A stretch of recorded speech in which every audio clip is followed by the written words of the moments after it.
Assalamualaikum warahmatullahi wabarakatuh. Perkenalkan, saya Kaira Rifka Amanda dengan NIM 2535432.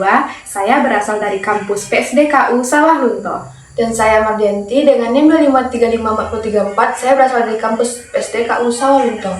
Hari ini kami berdua akan memenuhi tugas proyek mata kuliah dasar-dasar bumi antariksa dan kimia SD dengan materi dengan hasil pengampu Ibu Dr. Anda Zurianti MPD dan Ibu Aisyah Zulkarnaini MPD. Baiklah, pembahasan pertama yaitu yang akan dibahas oleh saya. Baik, yang pertama saya akan membahas tentang gempa bumi. Gempa bumi itu apa sih? Gempa bumi adalah pergerakan dua lempeng tektonik. Nah, penyebab gempa bumi itu apa? Nah, gempa bumi disebabkan oleh pergerakan lempeng tektonik. Dua lempeng tektonik yang berbeda arah akan menghasilkan tumbukan.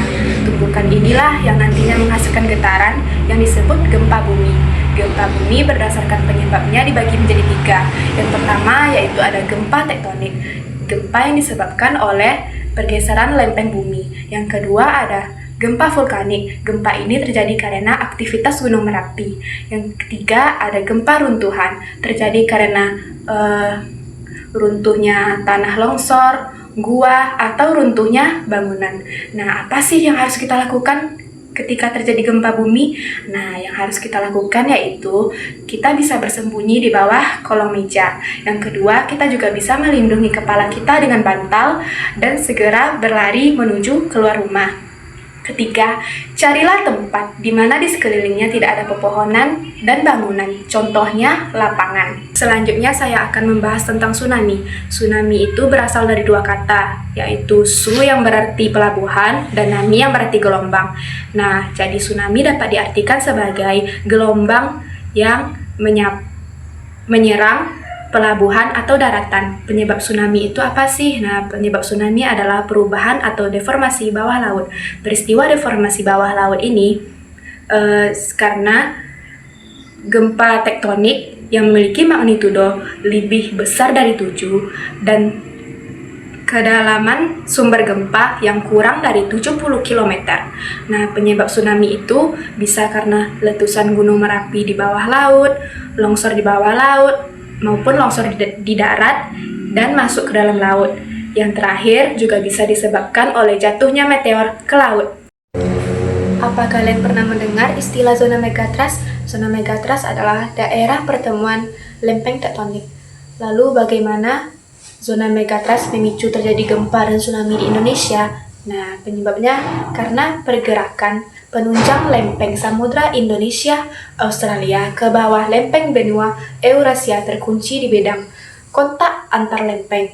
Nah, hal ini menyebabkan akumulasi medan tegangan dan stres batuan yang mencapai batas elastisitasnya sehingga